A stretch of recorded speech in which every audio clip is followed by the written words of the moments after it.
Ito yung balot, oh. Tinanggal ko yung sisiw. Yak.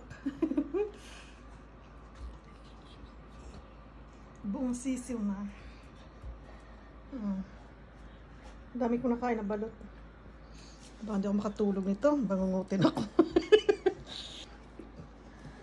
Yan. Kinuha ko lang yung mga dilaw. Sarap. Yan. Ready na ang ating gawaan ng balot. Na testing ko na siya. So, okay na. Ito na yung mga itlog na itik. Or pato. Ayan. Ilalagay na natin yung itlog. So, ang gagawin ko, mga 15 days siguro.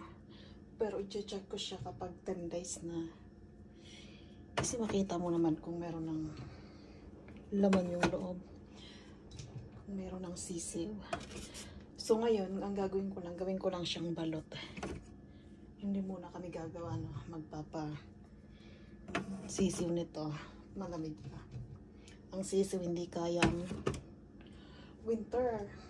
Mamatay sila. So pag summer, magpapa hatch na kami nito para maraming sisiw. Maraming sisiw. Maraming pato. Maraming itlog. Ayan.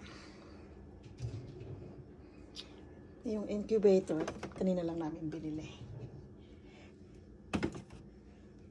Iba-iba pala ang size. May maliit, may malaki. Nakaka-excited na ang balot.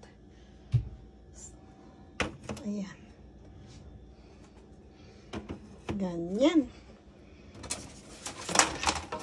Tatakpan natin na to. Tap niya.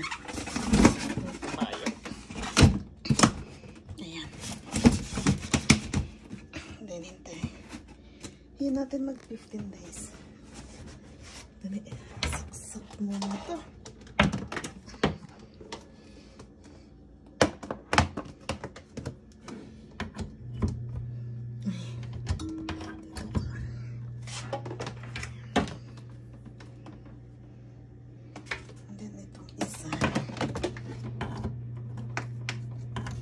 Ayan.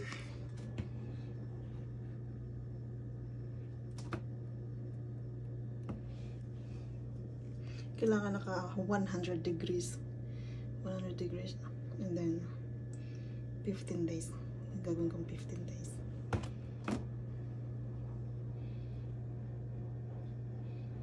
Ayan. Ay, ano na.